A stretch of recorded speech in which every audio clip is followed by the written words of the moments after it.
este encuentro del día de hoy.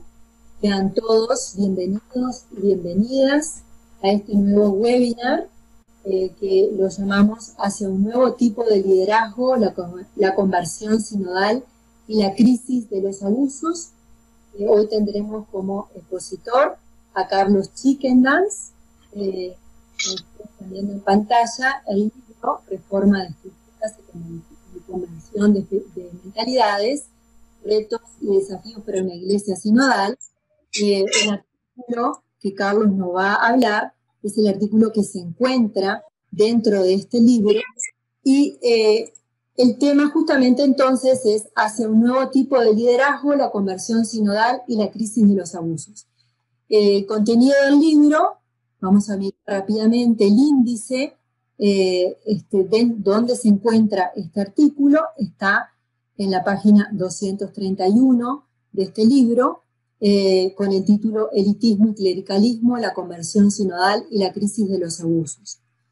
Voy a hacer la presentación de Carlos, es teólogo argentino, es doctor en teología, es también fue decano y profesor de la Facultad de Filosofía y Humanidades de la Universidad Católica de Córdoba, Argentina, y actualmente es profesor investigador en el Centro Teológico Manuel Larraín de la Universidad Alberto Hurtado, Chile. Es uno de los autores más reconocidos en América Latina en el estudio de la recepción del Concilio Vaticano II. Entonces, te damos la palabra, Carlos. Puedes abrir tu micrófono y bienvenido. Bueno, muy bien. Buenas tardes. Creo que ya son buenas tardes para todos y quizá algunos buenas noches. Un placer estar con ustedes aquí. Y lo que más deseo es que sea un espacio útil para cada uno de las personas que estamos participando aquí, ¿no? Ese es mi objetivo. El título, y por supuesto, no voy a dar una conferencia, sino voy a exponer ideas, suscitar la reflexión, dejar puntos abiertos, en fin, más puntos de partida que un texto elaborado. El título estaba tomado parcialmente del libro que ustedes tienen, que les mostró Pilar sobre reforma de estructuras y conversión de mentalidades, aunque ahora lo que he planificado no es exactamente lo mismo del artículo que está allí. Y para no demorarme voy a entrar inmediatamente a mostrarles el esquema con el cual quiero conversar con ustedes hoy. Aspiro a que tengamos suficiente tiempo para después un diálogo abierto, así que solo ocuparé, Dios mediante, la mitad del tiempo para hablar yo y después abriremos el círculo de diálogo. Como dije, aquí me voy a expresar libremente y sin mientras termino la conferencia. Claro, todos los ejercicios claro. Si alguien quiere después ver más detalladamente muchas de las ideas que yo voy a proponer aquí, puede entrar a esa página web, es en academia.edu. Si escribe academia.edu, es un portal académico norteamericano, y ahí están textos sobre todos estos temas, y entonces todo está mucho más detallado. Buenas tardes, desde Colombia. Etcétera, ¿no? Bien, estos son los puntos y rápidamente, ¿no? El punto 1, quiero hacer una rápida mirada al contexto, porque cuando uno hace reflexión teológica, piensa la reforma de la iglesia, la renovación de la iglesia, hay que mirar alrededor, ¿no? Es una buena costumbre que adquirimos en América Latina con el famoso método ver, juzgar y obrar, y porque desde allí no solamente eso se convierte en un lugar donde aplicamos bien nuestras ideas, sino que es una fuente de inspiración, y como dicen muchos colegas míos de América Latina, Dios habla hoy. Así que en ese contexto hay mucho más que información sociológica, política, económica, sino incluso teológica para un oyente de Dios, ¿no? Dios habla hoy. Lo segundo es quiero destacar lo que llamo aquí una perspectiva global. Quiero tener creo que cuando pensamos en reformas de la iglesia, renovación, tenemos que tener el big picture, ¿no? Tenemos que tener la mirada global para incluir los distintos elementos, sin perjuicio que después hay que entrar a los detalles, porque la reforma de la Iglesia se juega en buena medida en una infinidad de detalles, ¿no? En el punto 3 me voy a referir a la reforma, que no es, y quiero subrayar su importancia, ¿no? No es una moda, no es una tarea de algunos, sino que es una responsabilidad continua de la Iglesia. Y luego voy a hacer alguna reflexión específicamente sobre un nuevo tipo de liderazgo a partir de dos fuentes, diría yo. A partir de fuentes culturales e institucionales que quiero justificar y a partir de una renovación teológica, ¿no?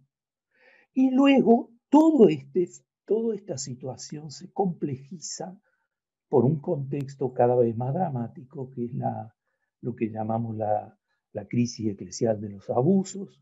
Soy consciente que en los países de ustedes, aquí hay personas pertenecientes a muchos países, soy consciente que hay experiencias distintas, que el tema hoy parece que tiene una gravedad diversa en los lugares, no hay la misma sensibilidad, pero en todo caso es un tema que impacta hoy a la Iglesia, en donde todavía no ha explotado, va a explotar, así que quien cree que no es importante el asunto debería informarse. Bien, voy al primer punto sobre voy al primer punto sobre el contexto. Y aquí, naturalmente, uno podría reflexionar sobre muchos aspectos, pero solo me voy a detener en dos de ellos. Me voy a detener solo en dos de ellos, que es, por una parte, diríamos así, la pandemia como un fenómeno global, estructural, que estamos padeciendo todas las personas y prácticamente todas las sociedades del mundo. Y lo segundo, la crisis de los abusos. Porque también de allí brotan ideas importantes en orden a pensar la renovación de la Iglesia y el tipo de liderazgo que necesita hoy la Iglesia y la humanidad, ¿no? Déjenme decir, naturalmente, en pocos minutos, dos cosas sobre el tema de la pandemia. Se están escribiendo todos los días cosas relevantes, algunas más, entre comillas, científicas y otras más cotidianas en los medios de comunicación social, ¿no? Pero creo que dos factores, estaríamos todos de acuerdo en estos dos factores. Uno, que la pandemia ha agravado nuestros problemas. Los casi infinitos problemas sociales que teníamos, socioeconómicos, políticos que teníamos, todos se han agravado, ¿no? Pobreza, inequidad, desempleo o el problema habitacional, ¿no? En nuestros países, en los países de lengua española, pero miremos a otras regiones del mundo también, ¿no? O sea, todo lo que ya era grave, de mucha preocupación, ¿no? Los problemas de migraciones, de comercio de personas, o sea, todos los gravísimos problemas que teníamos, todos ahora están empeorados. Y no de una manera superficial, sino profunda, que va a impactar el crecimiento para los próximos años, ¿no? Demoraremos tiempo en volver al punto de partida, ¿no? No de una situación mejor, en volver al punto de partida. Y en algunas regiones esto será mucho más dramático, ¿no? O sea, una crisis global, un retroceso económico, social global, como no habíamos experimentado, ¿no? Entonces, ahí tenemos un área, tenemos un agravamiento de las crisis socioeconómicas y políticas sin precedentes, ¿no? Y al mismo tiempo, y aquí el segundo aspecto que comparto con ustedes es como una, lo pongo así, radicalización de nuestras cuestiones existenciales, ¿no? La fragilidad de la vida. O se nos mueren pronto y sin aviso seres queridos a los cuales ni siquiera podemos despedirnos, ¿no? Surge la pregunta sobre el sentido, ¿no? ¿Cómo hemos estado viviendo? ¿Cómo vamos a vivir después de esto, ¿no? Nos hemos hecho preguntas y nos hacemos preguntas, afortunadamente, sobre la forma de vida que estamos llevando, a qué estamos considerando más importante, ¿no? La vinculación con el asunto medioambiental, que para todos es una catástrofe que afronta nuestra generación y que debe comenzar a resolver si no quiere que esa catástrofe sea irreversible, ¿no? Y además la sensación de una forma muy visible de eso de que somos una humanidad, ¿no? Una familia, estamos en un lugar, como dicen hoy tantos también el Papa Francisco, nadie se salva solo, estamos en la misma barca. Entonces, fíjense con esos dos puntos, ¿no? Un agravamiento de la crisis social mundial y una radicalización de nuestras cuestiones esenciales. Y si le sumamos eso al tema de los abusos, que es un verdadero terremoto, catástrofe, con víctimas que afectan a la Iglesia, a todo el mundo, a todas las sociedades, pero a la Iglesia Católica con víctimas, un sistema con víctimas, ¿no? Sobre eso volveré al final, ¿no?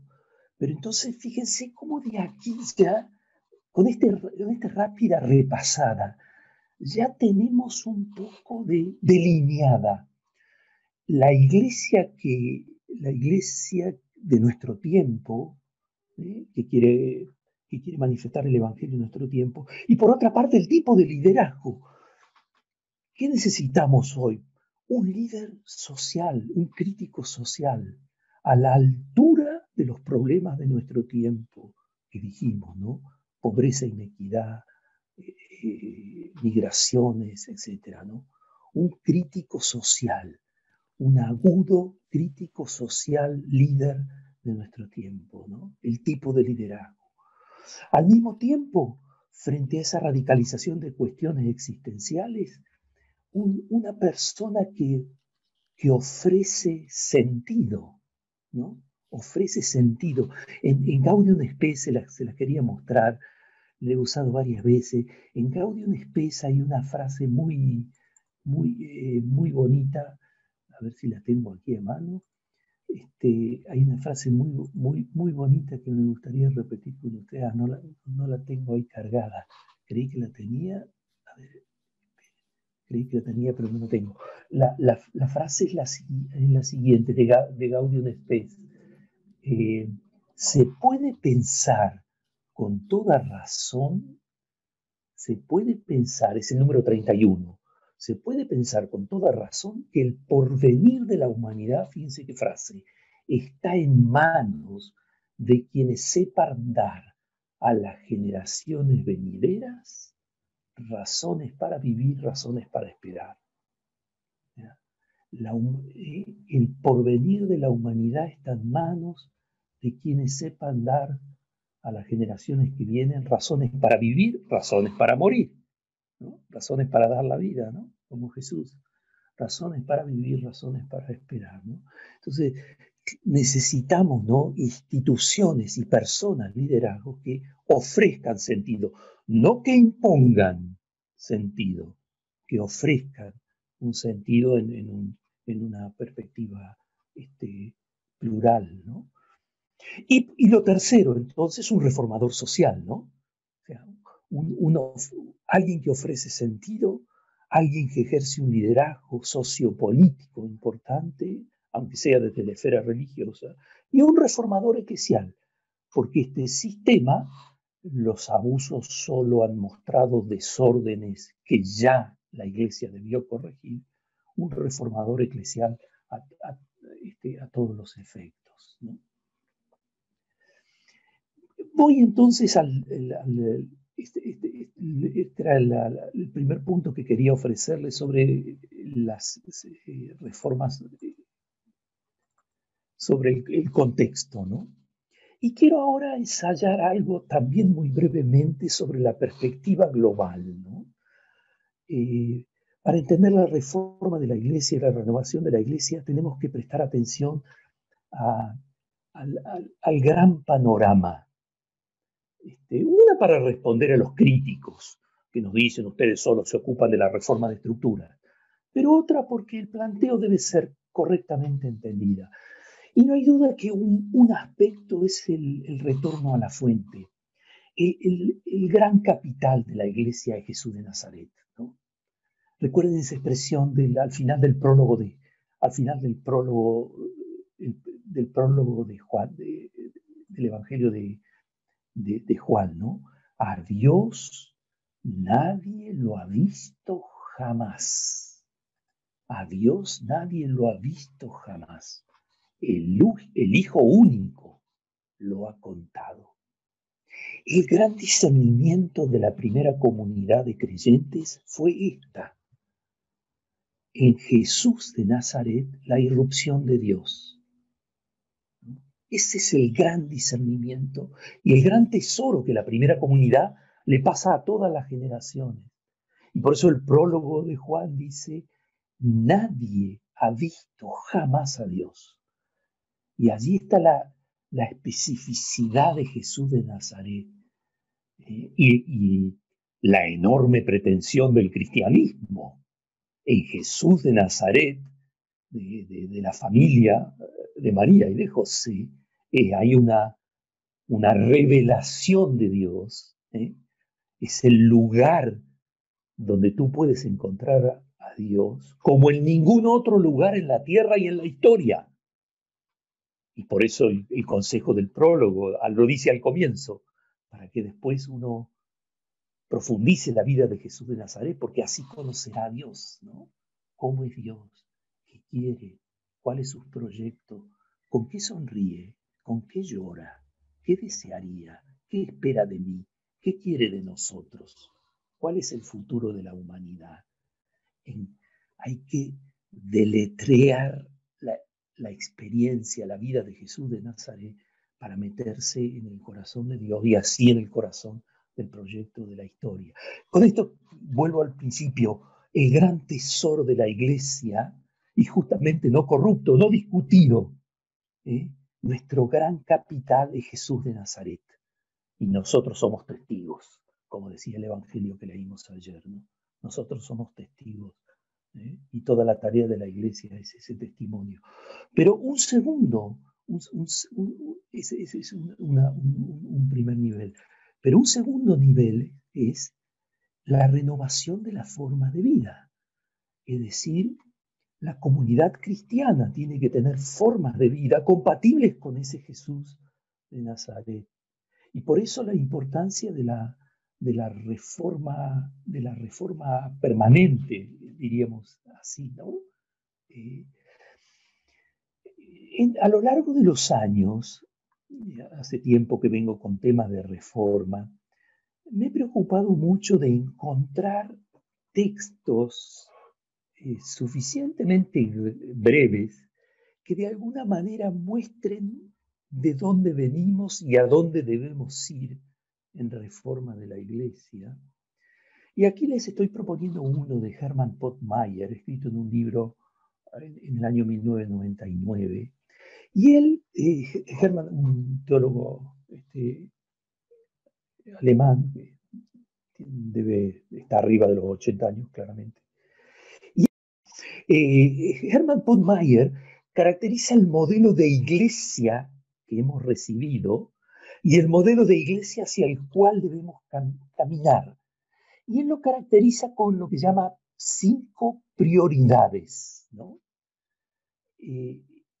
Las prioridades que hubo y las prioridades que debemos adquirir. Los asuntos que tuvo la iglesia que recibimos, que es todavía la iglesia en la que vivimos, y las características que debe tener la iglesia que debemos entregarle a las generaciones futuras. Una de estas la primera prioridad, dice, fue la de la iglesia. En rojo están las que debemos abandonar, las prioridades que debemos abandonar. en negrita las prioridades que debemos adquirir y darle forma a nuestra vida eclesial. Recibimos una iglesia que ha sido pensado como una gran iglesia, con un CEO, que es el obispo, el Papa, un gran jefe de la Iglesia Católica, y toda la iglesia como una gran diócesis. Les podría mostrar muchos textos que abonan esta idea de una iglesia universal. De hecho, rezábamos en latín hasta hace 50 años como expresión de esa iglesia universal. Nada de lenguaje inglés, francés, no. Aquí en latín, porque la iglesia católica latina. El latín era la expresión de esa universalidad, ¿no? En cambio, no. Ahora, cada lugar habla su lengua, la iglesia local. ¿Sí? Y lo que estamos es ahora en procesos de debates y de tensión, donde pasamos de esta iglesia universal que se resiste a la transformación, porque hay poder también, no solo teología, no solo costumbre, sino también poder, pasamos a la idea de revalorizar las iglesias locales. De forma análoga, fíjense, ha sucedido con los ministros, ¿no? Sobre esto también voy a volver enseguida, ¿no? Una eclesiología, tendríamos centenares de ejemplos para mostrarles, una visión de iglesia centrada en la jerarquía. Si ustedes tomaran un manual de iglesia con lo cual estudiaban los candidatos al sacerdocio, que eran quienes estudiaban teología, hasta los años 50, verían que los temas eran el papado, el obispo, el presbiterado, el magisterio ordinario, la potestad de gobierno del obispo de Roma, la potestad de enseñanza. Era una, como dijo un buen teólogo del siglo XX, una jerarcología. Ahora pasamos a otra. No.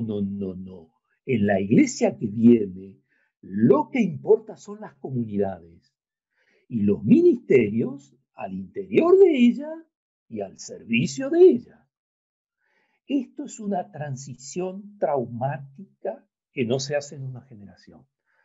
Paso a la tercera, sobre ella volveré, sobre la segunda. La estructura monárquica del ministerio, sobre todo concentrada claramente en el papado, pensado como eran los regímenes políticos, hasta el siglo XIX, por lo menos, en gran medida. A una estructura colegial, esta es una de las palabritas claves discutidas en el concilio, ¿no? La colegialidad de los obispos, ¿no? Y el obispo de Roma no es un monarca aislado, es un obispo junto a sus obispos. Y aquí otra vez, la cuarta, de nuevo el ministerio sobre los carismas. Ahora es el tiempo de los carismas. Que se callen los ministros y que hablen los carismas. Que hablen los carismas. Volveré sobre él. Y la última, la prioridad de la unidad sobre la diversidad, ¿no? Este modelo eclesial privilegió la humanidad. Y cuidado con el que saque la mano fuera del plato. Ahora no. Es el tiempo del reconocimiento de la alteridad, de las diversidades culturales, étnicas, de género, de lenguas. Es la única forma de respetar la humanidad que tenemos. Pasar sin olvidar la unidad, pero es una unidad repensada desde una múltiple diversidad. Bien, terminando rápidamente esto, todas estas prioridades que hemos heredado de la iglesia que heredamos y tenemos y debemos transformar, son dinámicas muy, muy arraigadas en el derecho canónico, en la liturgia, en la teología, en las mentes, sobre todo de las autoridades. Son dinámicas muy arraigadas y por eso de muy lenta y difícil transformación. Pero déjenmelo decírselo con claridad, y no porque sea una iglesia, no soy ningún iluminado. Esta es la iglesia del tercer milenio. Aquí la tienen pintada, la iglesia del tercer milenio. Una iglesia ecuménica, en diálogo interreligioso, con una agenda social, etc. En en esos términos, ¿no? Bien, y volviendo aquí al esquema global, me refería allí al segundo punto después de Jesús de Nazaret, claro, al servicio de la humanidad y de la paz y de la justicia, ¿no? Está bien lo que dice Francisco, ¿no? Basta de autorreferencia, ¿no? La iglesia es sacramento, está al servicio de otra cosa, es un signo pequeño, subrayemos pequeño, es un signo pequeño para una transformación mayor que se realiza en todo el mundo, ¿eh? Es el inicio y un signo del reino, no es el reino, es un pequeño signo, por eso tiene que ser justa en su vida, porque es una señal, un sacramento, ¿eh? Es un signo y un comienzo, pero al servicio de las grandes causas de la humanidad, ¿no?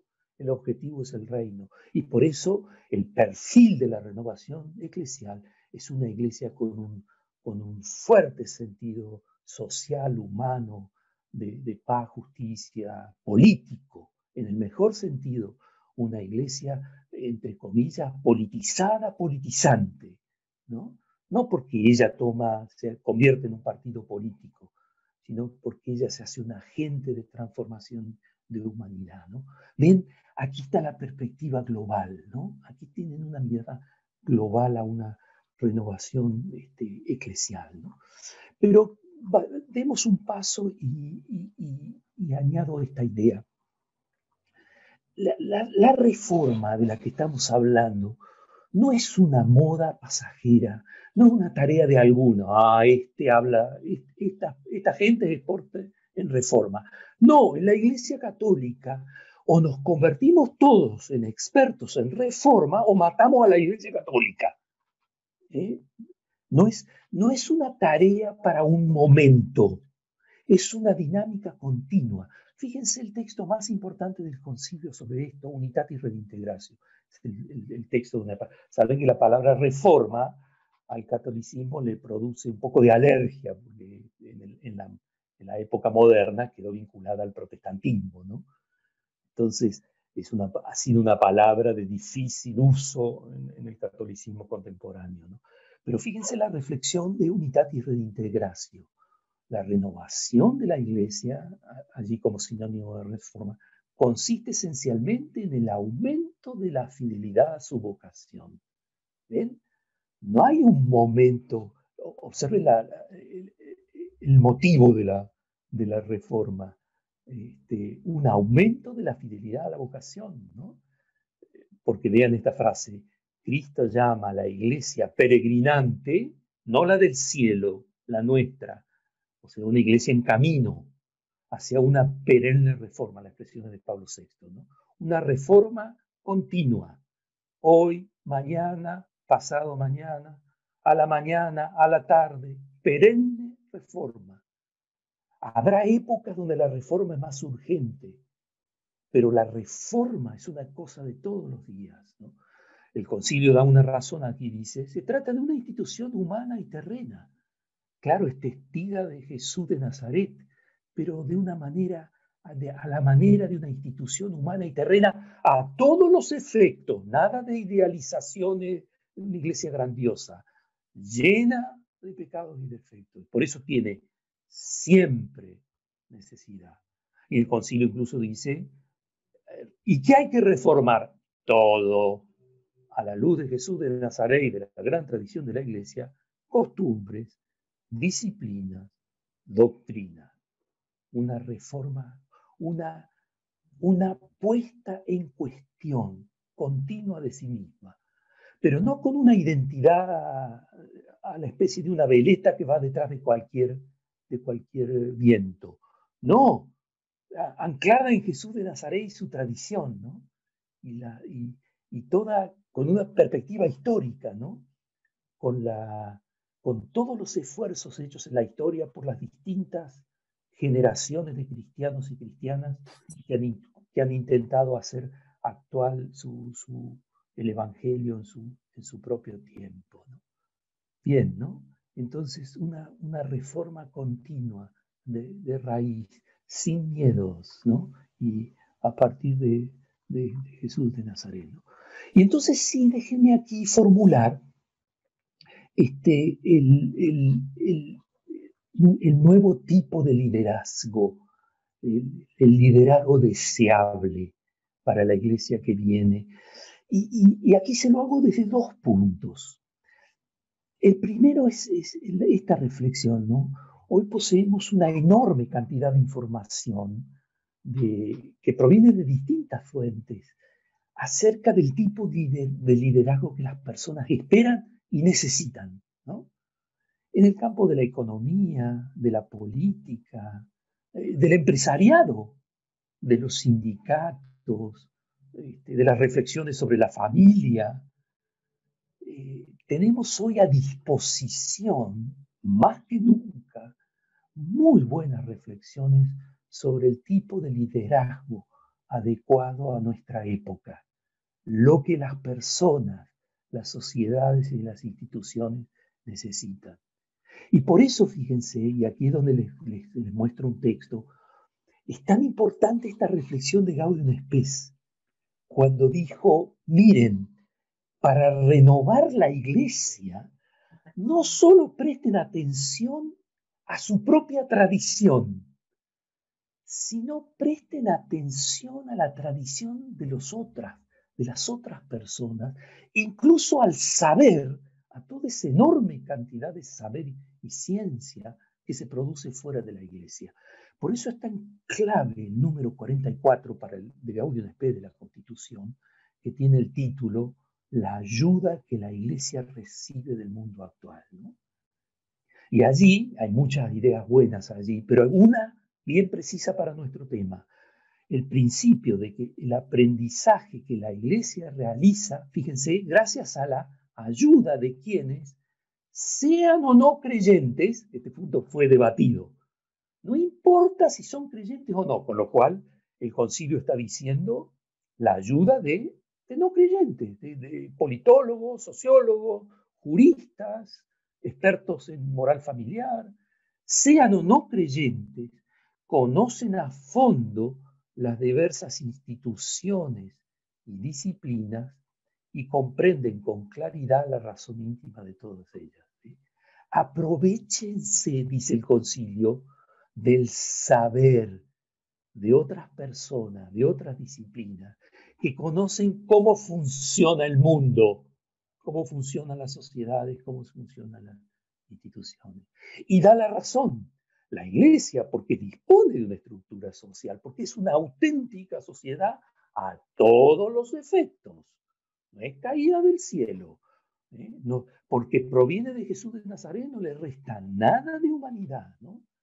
Pues, dice el texto, puede enriquecerse, de hecho se enriquece con la evolución de la vida social. ¿Ven? Aquí el concilio nos dio una clave para la reforma. Presta atención al saber que se produce fuera de tus fronteras. Porque en ese saber, fíjense, el texto dice, te ayudan a profundizar tu propia tradición. No solo te van a enseñar cómo funciona el Estado, el sindicato, el partido político, te van a enseñar cómo debe funcionar la iglesia. ¿Sí? Precisamente en la crisis de los abusos, lo que estamos viendo es cómo este principio que los padres conciliares jamás pudieron imaginarse que esto pudiera ser utilizado. Estamos viendo informes internacionales que precisamente nos están mostrando esto. Nuestros errores sistémicos, constitutivos, etc. Pero claro, por eso digo aquí, una reforma a partir de aprendizajes, ¿no? Dejarnos enseñar por el tipo de liderazgo que hoy las instituciones... y luego el gran tema, ¿no? Que es a partir de una renovación teológica, ¿no? Y aquí les comparto otra frase, a la búsqueda de frases que nos ayuden a entender desde dónde brota la renovación. Clarito, desde abajo. Esta cita es de Severino Dianic, un teólogo italiano muy bueno, ¿no? La sinodalidad, para ser afrontada de manera adecuada, debe ser considerada a partir de esta base, partir siempre de lo bajo, de la base fundamental del pueblo de Dios, que actúa la misión de la Iglesia en el mundo con la pluralidad de los carismas. La Iglesia que viene es una Iglesia de carismas, donde cada persona despierta, repiensa su biografía, se reconoce como una palabra única de Dios en la historia y se pone a trabajar para construir una iglesia distinta. Claro, aquí quien lidera deberá ponerse al servicio de los carismas para canalizar esos carismas, ¿no? Crear instituciones que permitan que los carismas sean los actores y las actrices. Los actores no son los líderes, son las personas comunes y corrientes, que son una palabra, cada uno, una palabra única de Dios para la historia y para la iglesia en cada momento. Por eso se espera un despertar de biografías, de historias, de narraciones. Las personas toman la palabra, y las instituciones se ponen al servicio de la palabra de sus miembros. El que dirige la iglesia tiene que crear instituciones donde las palabras de las personas, varones y mujeres, y todo otro más, puedan ser expresadas, escuchadas y tomar juntas decisiones. El punto de partida, fíjense, es desde lo bajo, como dice Dianich, pero en el fondo es desde lo alto, porque es el Espíritu, como dice la carta a los Efesios, que en cada uno se manifiesta para el bien común. Por tanto, es una iglesia que nace de lo bajo, pero nace de lo alto, nace de Dios, a través de la luz de cada historia particular, de cada carisma particular.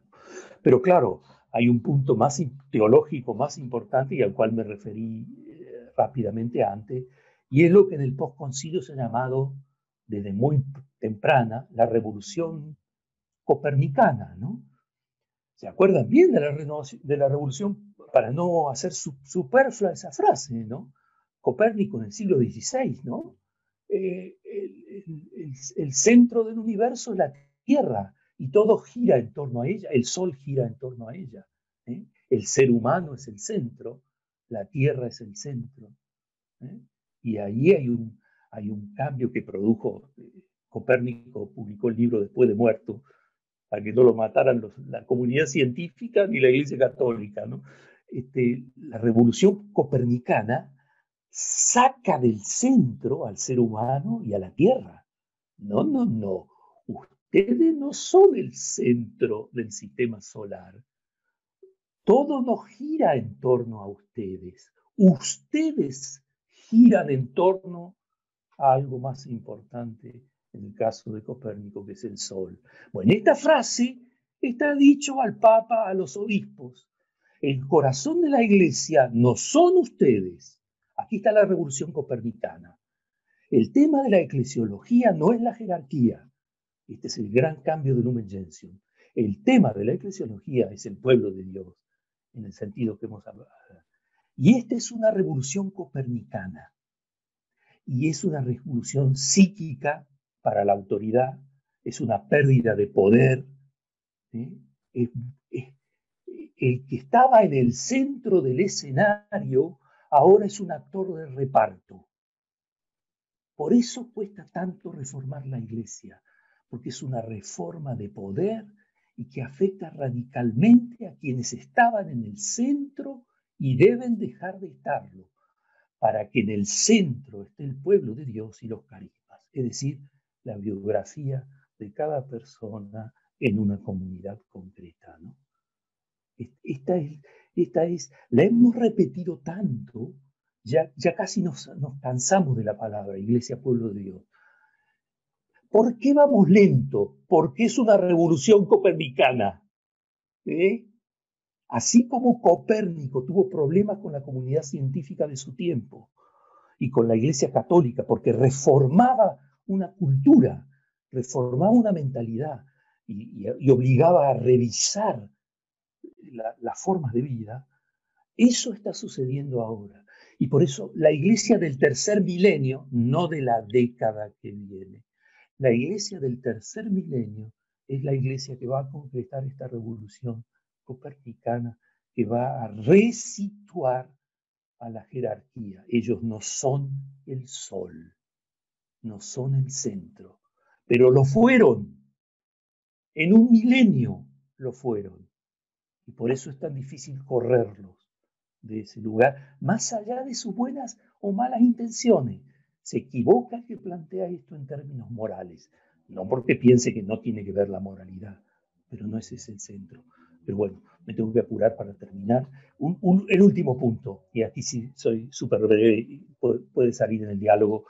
La crisis de los abusos lo que ha hecho es sacar a la luz las falencias de la iglesia, ¿no? Nosotros teníamos que hacer todas las reformas que ahora tenemos que hacer, porque hay víctimas, sin ellas. Este sistema iglesia, esta comunidad debió hacer todas las reformas que tiene que hacer por la crisis de los abusos, sin víctimas. Pero ahora este sistema tiene víctimas. Y déjenme decirles una sola frase, porque podríamos hablar horas sobre el tema y gracias a Dios hay muchas conversaciones sobre esto. Una sola idea que les quiero compartir y ojalá se graben ustedes. Los abusos en la iglesia son intrínsecos a esa forma de organización que se resiste a la revolución copernicana. Son intrínsecos, no son efectos casuales, pudieron darse o no, son efectos programados. Esa institución sí o sí iba a producir abusos. Por eso, una de las principales ideas que estamos recibiendo de los informes internacionales independientes es que, señores y señores, presten atención, porque el abuso es esencial, constitutivo, intrínseco a la forma de organización, al tipo de liderazgo no regulado que poseen, ¿no? Por eso, fíjense, la revolución copernicana que ya debíamos hacer, ahora la crisis de los abusos funciona como la pandemia. Los problemas los teníamos. La crisis de los abusos los evidenció y los agudiza, porque hay víctimas. Y entonces ya la reforma ya no es una construcción teórica de gente interesada. Bueno, reflexiones apasionadas de un creyente como ustedes, que quiere vivir el Evangelio en su tiempo. Y ahora sí, abrimos, con el permiso de Pilar, que coordina, abrimos la conversación y se expresan varios y yo también intervengo en algún momento. Muchísimas gracias, Carlos, por esta exposición que realmente ha sido muy iluminativa, porque nos ha dado como la base para poder, justamente ahora, poder compartir y poder dar nuestra opinión, pero teniendo esta base tan clara que nos has expuesto, que yo creo que va a ayudar que el diálogo sea un diálogo abierto y rico. Les voy a pedir a las personas que quieran participar, por favor, lo hagan directamente con el punto central que quieran decir, así le damos espacio a otras personas. No sé si Cristina quería decir algo antes de abrir a Rafael, que tiene la mano levantada. Sí, por supuesto comparto todo lo que ha dicho Carlos, pero hay dos puntos que siempre a mí se me escapan en toda esta realidad, ¿no? Uno es el Código de Derecho Canónico, que en principio recoge la teología que hay en el momento y la introduce, digamos, o la canaliza a través del derecho, pero realmente vemos que muchas veces es el propio derecho el que condiciona el desarrollo de un tipo de teología. Entonces, eso por una parte, ¿cómo afecta todo esto a esta revolución copernicana? Y por otra parte, si no cambia realmente el sistema de formación del clero, y con el último documento da la sensación de que se trata más bien de un maquillaje que de un cambio real en la formación en los seminarios, ¿de qué va a servir si ese cambio no se da? No se les va formando en una mentalidad nueva. Entonces, creo que son dos puntos que de alguna manera es como intentar arrancar un coche con el freno de mano echado, ¿no? Entonces, un poco iría por ahí mi pregunta o mi planteamiento. Gracias, Cristina. Rafael, que tienes la mano levantada. Sí, bueno, yo he estado revisando el Lumen Gentium, ¿verdad?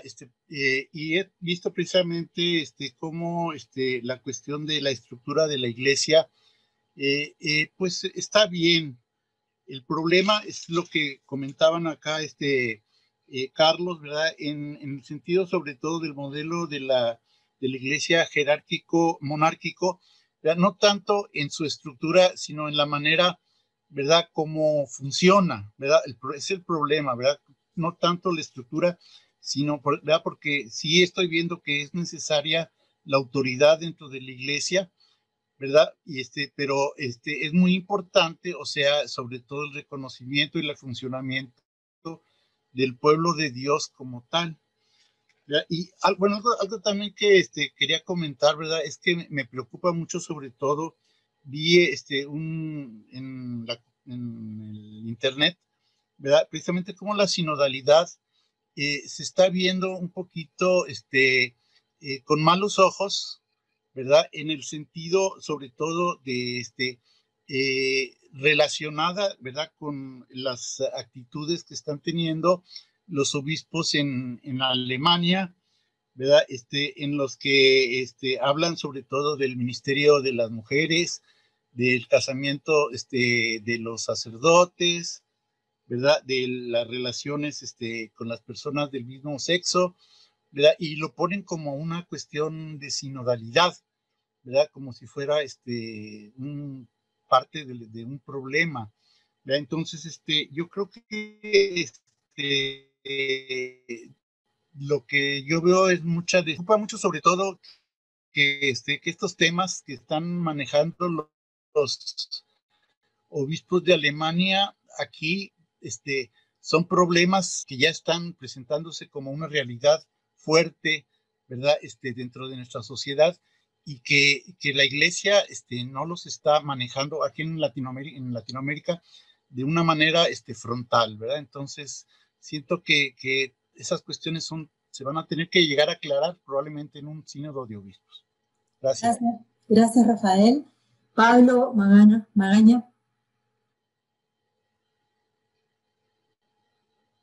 Buenas, saludos a todos, a todas. ¿Me escuchan? Sí, te escuchamos, Pablo. Entonces, primero agradecer el espacio, ¿verdad? Yo creo que ya el diálogo es una clara señal, pues, del caminar sinodal, ¿verdad? Del diálogo horizontal. Lo que quiero comentar es más bien un comentario. Ya se comentó, pues, el tema de la formación del clero, ¿verdad? Y yo ahí agregaría, pues, el tema de la formación de los laicos, por supuesto, ¿verdad? En este asunto de la reforma necesaria para la iglesia, tanto en los diálogos, pues, venga, como estamos estructurados de manera jerárquica, en diálogos dentro de la misma jerarquía para posibilitar estos cambios, sobre todo pues en materia de derecho canónico, y luego pues también los diálogos y la formación desde la base, ¿verdad?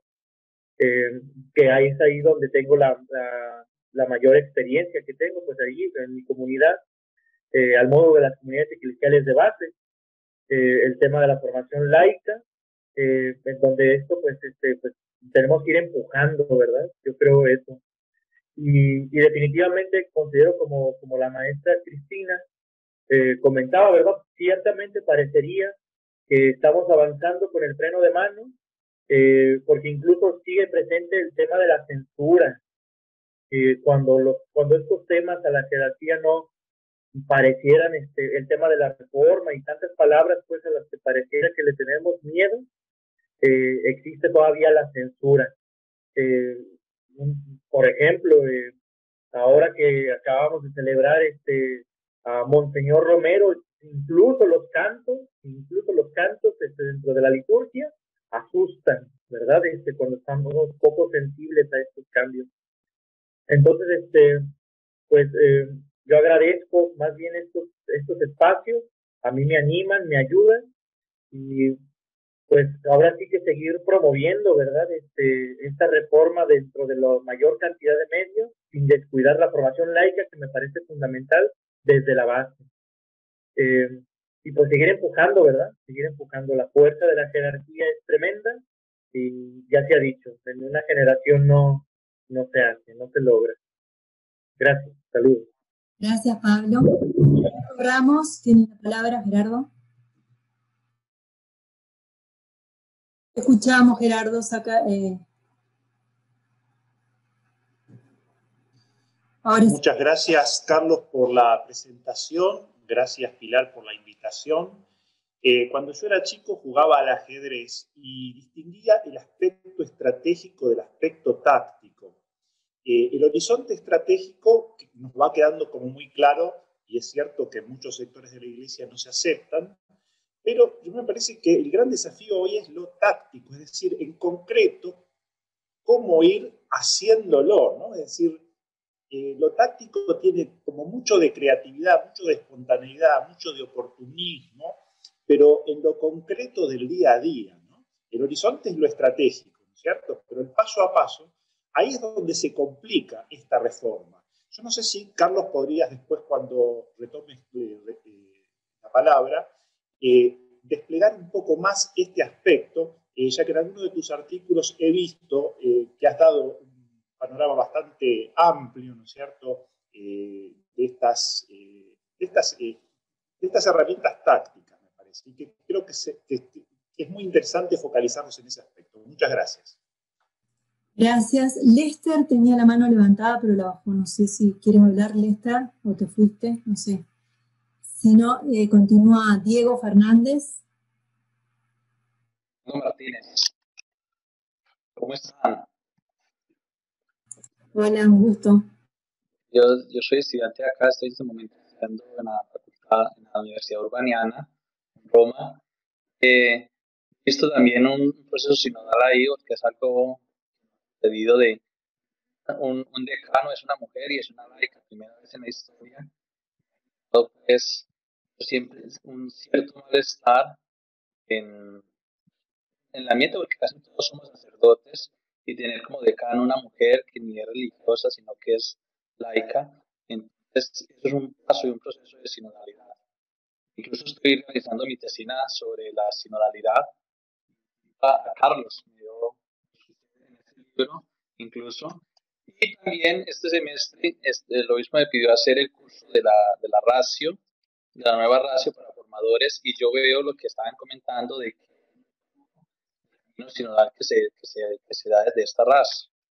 Entonces, mi pregunta es, ¿cómo podemos dar una formación dentro de los seminarios no sinodal? Porque ¿dónde están los futuros sacerdotes de los seminarios, del presbiterio y así en adelante, ¿no?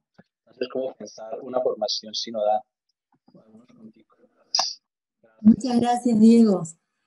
Juan Gómez y Griselda, y después tiene la palabra Carmen. Buenas tardes, mi nombre es Juan Gómez. Nomás quería hablar acerca de la parte donde dice que tenemos que caminar, conocer a más gente que no es tanto creyente o no creyente para poder crecer. Soy una persona que trato de llevar la palabra de Dios. He crecido con muchas gentes, he aprendido de bastantes gentes de diferentes denominaciones, pero el cambio empieza por uno mismo. Uno mismo, ¿por qué? Porque si no empezamos por uno mismo, no podemos dar una manzana si no la tenemos. Entonces, caminando con Cristo, la gente nos identificamos, aunque no seamos de la misma denominación, y podemos crecer, como dijo Pablo, tengámonos paciencia unos a otros y comprendámonos para poder enseñarnos unos a otros y poder llevar la palabra de Dios con acciones y actos. Y bendiciones. Es algo hermoso y gracias por dejarme compartir. Gracias, Juan. Lester, que te habías ido y volviste de vuelta. Lester. Sí, solo iba a hacer un comentario porque he escuchado muchas veces esta frase que los laicos somos el gigante dormido y a uno nos cae el 20 después del Vaticano II. Pero vemos que en la iglesia siempre estamos los mismos voluntarios, en los ministerios, haciendo varias cosas y se piden voluntarios y siempre son los mismos que están de voluntarios. Ese es un problema, falta de formación. Otras veces hay gente de que no quiere darle espacio a otro. Uno llega de nuevo y hay gente que tiene 20 años en el mismo puesto y no lo quiere dejar. Y ya lo último es la parte de cómo los católicos en general en América Latina, en la política, en Latinoamérica nos han decepcionado tanto de izquierda como de derecha, de estos políticos católicos que no representan los valores y nosotros como laicos somos los que los elegimos. Hemos elegido dictadores de la derecha, tanto dictadores como de la izquierda. Yo soy de Nicaragua. Ahorita eso es un enredo. Entonces nos falta mucho discernimiento a los laicos, mucho criterio. Y si cambiamos eso, quitar el clero, ponemos a los laicos, nos falta mucho discernimiento. Entonces, falta mucho discernimiento en ese aspecto. Gracias. Muchas gracias, Lester. Griselda, estabas después Viviana y Giovanni. Buenas tardes, desde Panamá. Sí, efectivamente, hay que reformar muchas cosas dentro de la iglesia, tanto los obispos, los laicos y sacerdotes. Tengo una anécdota, bueno, que en mis 47 años de vida laical he tenido muchos encuentros y pienso que hay que reformar la parte clericalismo, tanto de los laicos como de los sacerdotes, porque de repente en aspectos sociales, económicos, si tú no, por lo menos, si no puedes entrar a un grupo, si no, por la condición económica, o sea, te apartan. Y no puede ser, ¿no? Porque somos una iglesia en conjunto, trabajamos por el mismo reino de Dios y no se debe trabajar en conciencia y permanencia para ese reino, para que las cosas en este mundo puedan prevalecer y puedan echar para adelante. Yo pienso que hay que reformar muchas cosas, hay que cambiarla y sí se puede hacer con la ayuda de Dios. O sea, también uno mismo, conocerse a uno mismo y poder hacer crecer a los demás. Tenemos que crecer nosotros mismos como personas para poder reformar, para que las reformas crezcan. Si no, nunca se va a reformar. Gracias. Gracias, Griselda. Viviana y Giovanni. Primero Viviana, después Giovanni. Viviana. Sí, buenas tardes. Una pregunta acerca de una expresión, Carlos, que hiciste sobre que la iglesia del futuro es la iglesia de los carismas, y hablaste por ahí de biografías personales, de decisiones personales, pero lo que me pregunto bien el término, ¿a qué refiere? En el sentido que son muchos los carismas que surgieron, o nuevos movimientos, o nuevas comunidades que surgieron después del Vaticano, y sin embargo en esos movimientos también se han dado muchos casos de abuso, ¿no? Entonces la pregunta es, ¿se replica el mismo esquema de poder? Digamos, cuando decís carisma, la nueva iglesia es la de los carismas, bien como si profundizara un poco más en eso que no terminé como de comprender. Gracias. Muchas gracias, Viviana y Giovanni. Sí. No, muchas gracias, Carlos, por la reflexión y el entusiasmo que has transmitido, ¿no? en ser más radical en esa reforma. Yo creo que seguramente el nuevo liderazgo, la conversión, la reforma continua, creo que puede tomar forma solo pensándonos en una iglesia siempre en salida, o sea, una iglesia misionera. O sea, si sentimos como iglesia, desde nuestra persona misma, nuestra familia, nuestro espacio de trabajo, nuestra comunidad, cuáles son los retos de la vida, las necesidades de la gente, y la fe solo como un momento segundo, ¿no? De respuesta a las necesidades y también al sentido profundo al mismo tiempo cada uno. Solo en este sentido, en esta forma, yo creo que podamos asumir, tomar forma concreta de pueblo de Dios, donde cada uno expresa los carismas, no por capricho propio, sino como respuesta a la vida, que es la misión de Jesucristo. Gracias. Muchas gracias. Dentro del chat hay bastante también preguntas y algunas, voy a simplemente sintetizar la pregunta de cómo sería esa reforma. Una persona dice, me encanta escucharte, pero qué difícil es ser agente de cambio cuando los laicos estamos formados con los mismos estudios teológicos y en mi caso canónicos, pero somos relegados porque prevalece la iglesia clerical jerárquica piramidal. Bueno, para decir una síntesis más o menos de todo, por esa línea vienen algunas preguntas y gracias por la excelente exposición. ¿Tienes la palabra, Carlos? Sí, gracias por los comentarios. Acuerdo con la mayoría de las cosas que están diciendo, ¿no? Creo que estamos como en la misma sintonía, ¿no? La reforma del derecho canónico, por ejemplo, un tema que salió aquí, es súper importante, ¿no? Algunas limitaciones son del derecho canónico, propiamente, del derecho de la Iglesia, pero otras son de la misma teología, que no termina de renovarse también y entonces no termina de darle claridad al derecho. Pienso esto también porque si no mis colegas canonistas se van a quejar de que siempre le echamos la culpa al derecho, pero algunas culpas las tenemos los teólogos y la teología, mejor así, la teología, cuando en algunos conceptos no se aclaran y entonces es muy difícil traducir en forma jurídica una idea que tú no tienes clara. Pues aclárate y dime qué quieres que ponga en forma jurídica, ¿no? Por eso es tan importante en la iglesia y en la teología ahora el trabajo también entre teología y derecho canónico. Lo que han destacado ustedes sobre la formación del clero es clave, ¿no? Es clave, ¿no? Fue clave en Trento para la reforma de la iglesia, pensada entonces, ¿no? Y la reforma de los seminarios es, la iglesia que heredamos es fruto de una verdadera reforma en la formación del clero, la reforma tridentina, ¿no? En el siglo XVI, ¿no? No es nada sencillo, pero evidentemente es un punto clave, ¿no? Lo de sinodalidad, sí, la información que hay sobre el sínodo alemán es bastante imperfecta. Piensen ustedes más bien esto.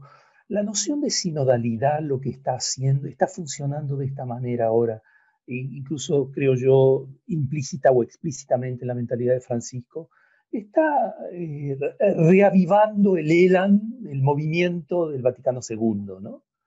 Por supuesto, el Vaticano II fue hace 60 años, no tenemos que reproducir esos textos, sino recoger esa dinámica. Yo creo que sinodalidad lo que pretende es recoger esa dinámica y profundizar esas grandes tendencias que van a marcar la iglesia que viene. Una iglesia de diálogo interreligioso, una iglesia con muy buena relación con el judaísmo, una iglesia ecuménica, una iglesia de los pobres, una iglesia que vive de la palabra de Dios, etcétera, etcétera. Esa es la iglesia que viene y en la cual, en el movimiento del que estamos. Por eso no hay razón para la desesperanza. El que mirara, me gusta mucho decir en las charlas que me toca dar, si uno mira una foto, la foto es peor, la película es mejor, porque ve dinámicas en funcionamiento. Incluso el mismo tema de las mujeres, sobre el cual ya estamos todos tan impacientes, entre los que me incluyo, porque he escrito también sobre ese tema. Pero hay una dinámica en movimiento, hay que acelerarla, pero hay una dinámica en movimiento. Entonces, no hay razón para el desaliento, ¿no? Una frase que me gustaría decir es el tema del carisma, es el tema del espíritu. El espíritu es el que conserva en la iglesia la memoria de Jesús. No es fabricación nuestra. Es el espíritu el que conserva la memoria de Jesús. Y por eso quiere ser ese espíritu. No que nadie tome las riendas de la iglesia en un sentido, sino que se las deje al espíritu. Por eso es tan importante que las personas, por eso es una reforma espiritual, en el sentido en que es una reforma del espíritu. Por eso supone conversión. Y por eso incluye todas las personas. Porque el Espíritu quiere conducir la iglesia a nuevos horizontes, a nuevos lugares. Es el Espíritu de Jesús que vive en nuestros corazones, vive en la iglesia. Ese es el agente de la iglesia que nosotros debemos traslucir, transparentar, testimoniar. Más aún, fíjense, ese espíritu debe definir nuestras identidades. Como decía el texto de la Reforma, es Dios quien nos dice quiénes somos. Ese quién soy, es el mismo espíritu el que quiere plasmar mi personalidad y convertirme a mi persona, no solo mis ideas, en agente de cambio. Y en esa medida la iglesia se vuelve, entre comillas, espiritual, porque es conducida por el Espíritu. Por eso es tan importante, naturalmente, la conversión de cada uno, pero la reforma del conjunto, porque la estructura tiene que estar al servicio del Espíritu. ¿Cómo está una estructura al servicio del Espíritu? Por ejemplo, yo soy obispo, creo un ámbito de discernimiento, un consejo pastoral, donde discernimos en común, rezamos en común, decidimos en común, planificamos en común. ¿Ven? Allí estoy creando una institución al servicio del Espíritu, para que el Espíritu se exprese en la multiplicidad de las voces y de las biografías. Por eso cuando digo una iglesia carismática, no quiero decir con grupos carismáticos y perjuicios de que eso es una de las formas, sino que es esa gracia dada a cada uno, que de alguna manera es el sello de identidad de su biografía, ¿no? La razón por la cual viniste a este mundo, que le da sentido a tu vida, que será siempre ayudarle a otras personas a que tengan sentido con sus propias vidas. No me quedó claro, tan claro, porque lo de Gerardo, lo de estrategias. Creo que a dónde apuntaba, pero me imagino que son todas las... sí, creo que de todas maneras, fíjense, subrayaría las dos cosas. Tenemos que seguir luchando en el plano de la visión, porque esta, entre comillas, que hemos resumido ahí, revolución copernicana, una cosa es que la iglesia lo diga. Nosotros en la iglesia somos buenos para los discursos. Una cosa es lo dijo Rahner, el teólogo alemán Karl Rahner, cuando terminó el concilio. Hemos dicho quiénes queremos ser, pero eso no nos convierte en lo que hemos dicho que debemos y queremos ser, ¿no? Hay una gran distancia en nosotros entre nuestros discursos y nuestras formas de vida, y entre nuestros discursos y nuestra mentalidad, ¿no? La reforma en juego con el Vaticano II, precisamente porque es una reforma de cambio paradigmático, copernicana, no es una reforma que se digiere así nomás. No es cámbiate tu camisa, ponte otros zapatos. Hay una transformación más profunda.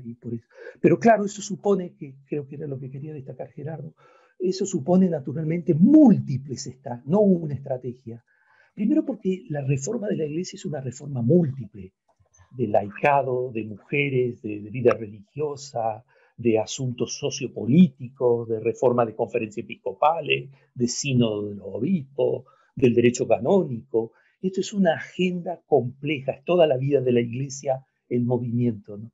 Y por eso las estrategias hay que verlas en relación a cada asunto, a cada problema, etcétera, ¿no? Porque, ojo, no tenemos problemas fáciles de ninguna especie. El tema ecuménico es súper complejo. Estamos en una dinámica positiva, pero tenemos asuntos bien difíciles que necesitan estudio, diálogo, compartir vida común y seguir dando pasos.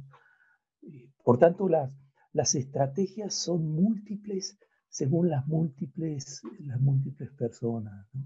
Pero para ir cerrando, fíjense con la reflexión que hicimos hoy, ¿no? sobre el liderazgo, ¿no? El nuevo liderazgo tiene que tener una visión, no puede imponerla, porque tiene que construirla con todos y todas. pero tiene que tener una visión, ¿no? Con una gran pasión social, sociopolítica, una gran pasión social, ¿no? Y con un sentido eclesial, evangélico, ¿no?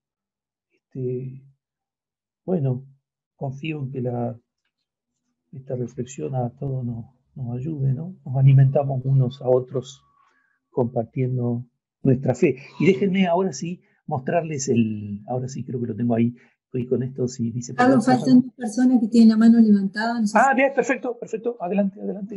Creí que ya se había acabado el tiempo. Claudio. Claudio. Hola, sí, ¿pueden escuchar ahí? Sí, te escuchamos, claro. Bien.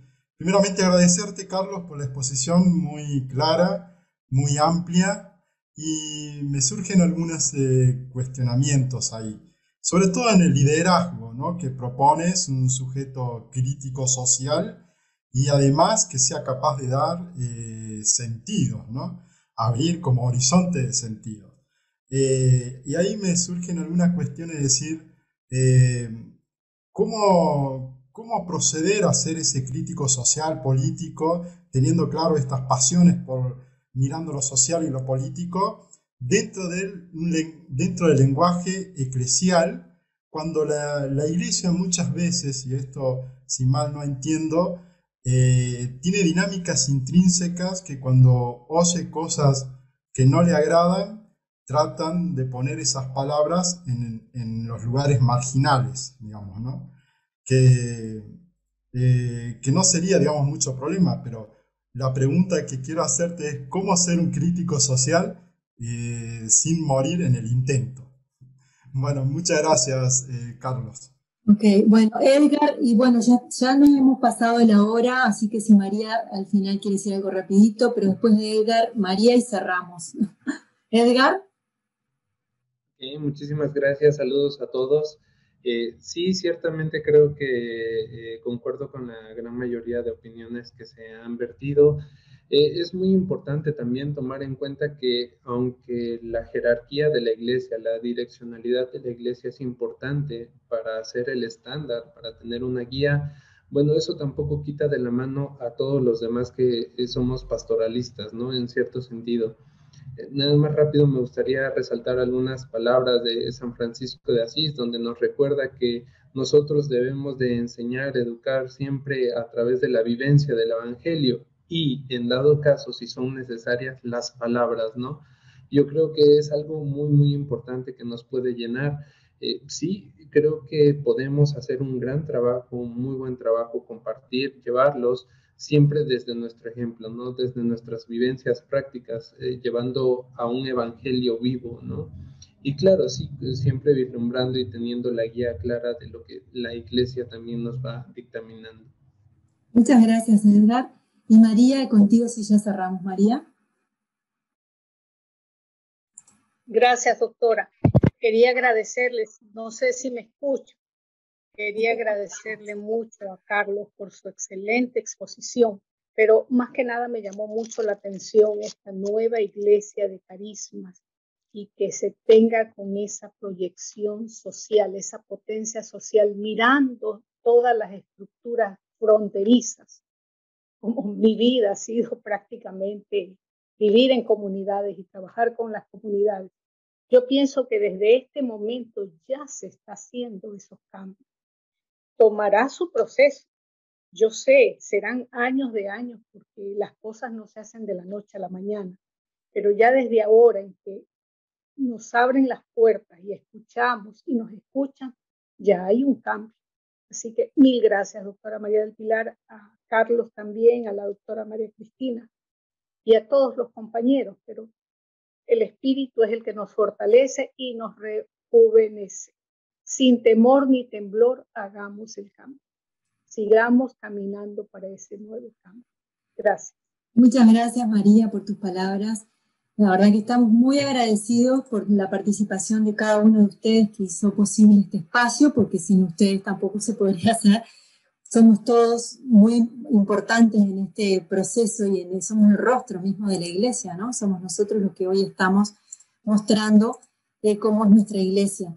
Por eso, bueno, últimas palabras, le vamos a pedir a Carlos que diga sus últimas palabras, no para siempre, sino que tienen espacio abierto para venir otra vez, porque ya ahí están diciendo que vengas otra vez, así que vas a tener que venir a seguir participando. Tienes micrófono cerrado. Dos frases. Una escribe Lester allí, cómo ser un reformador sin ser crucificado. Vamos para allí. O como dijo Claudio, morir en el intento. ¿Muramos en el intento? Ahí está, frase, el título, morir en el intento. Muramos en el intento. Y ahora sí les quiero mostrar la frase, porque la frase que les había comentado del concilio, que quizá pueda... No, esta es la frase que les decía. Se puede pensar con toda razón que el porvenir de la humanidad está en manos de quienes sepan dar a las generaciones venideras razones para no morir. Yo diría, como decían ustedes, recién Claudio y Lester, razones para morir también, ¿no? Las razones para vivir son razones para morir, ¿no? Porque son razones para mi vida, ¿no? Que le dan sentido a mi vida, ¿no? Dar razones para vivir y razones para esperar, ¿no? Y tenemos que mostrar esto en la biografía personal, pero también en la forma eclesial. En la forma eclesial, ¿no? Un nuevo mundo ha comenzado. Eso es una iglesia, sacramento, inicio del reino. Allí está el nuevo mundo. ¿Bien? ¿Por qué la importancia de una iglesia en reforma perenne, ¿no? Bien, muchas gracias a todos y a todas, y nos veremos en algún otro momento. Recen por mí, como dice Francisco. Muchas gracias, Carlos. No sé si María Cristina quiere decir algo para cerrar, y le doy la invitación para el próximo encuentro, que será el 10 de mayo.